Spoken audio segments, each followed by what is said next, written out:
sebenarnya bisa dikomunikasikan malah jadi pemicu pertengkaran.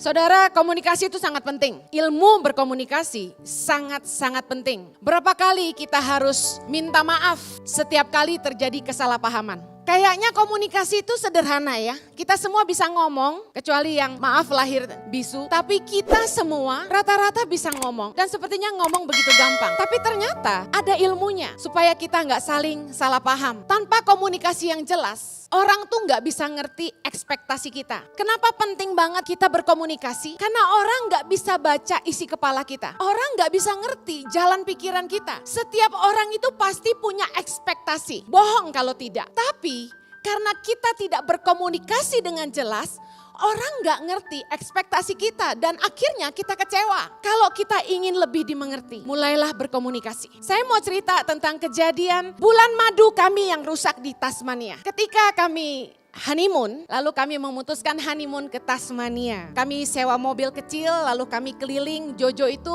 orang yang sangat suka driving ya.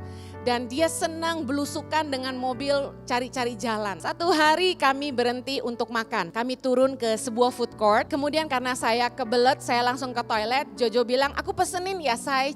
Dia pesenin saya makanan. Selesai keluar dari toilet, saya cuci tangan. Begitu saya duduk, Jojo pun dengan manisnya datang membawakan 2 nampan makanan. Satu untuk Jojo, satu untuk saya. Apa yang terjadi? Ketika makanan itu sampai di depan saya langsung ngambek. Begitu saya lihat, saya kaget. Sekedar informasi, saya tuh sama Jojo pacaran 9 tahun. Lama nggak 9 tahun? Kelamaan. Ekspektasi saya sebagai pacar yang sudah pacaran sama saya 9 tahun gimana kira-kira? Harusnya Jojo tuh ngerti gua.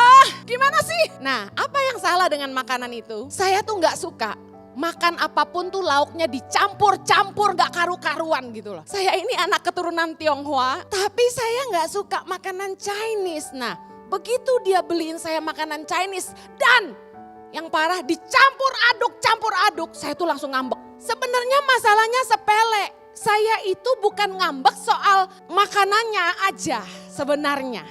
Yang masalah terbesar bagi saya adalah kita tuh lagi honeymoon, saya baru nikah dengan pria yang telah dating saya 9 tahun. Dan dia masih gak ngerti saya sukanya makan apa gitu. Apa yang saya mau cerita sebenarnya? Hal-hal yang sebenarnya bisa dikomunikasikan malah jadi pemicu pertengkaran. Kita punya ekspektasi, tapi masalahnya kita gak komunikasi.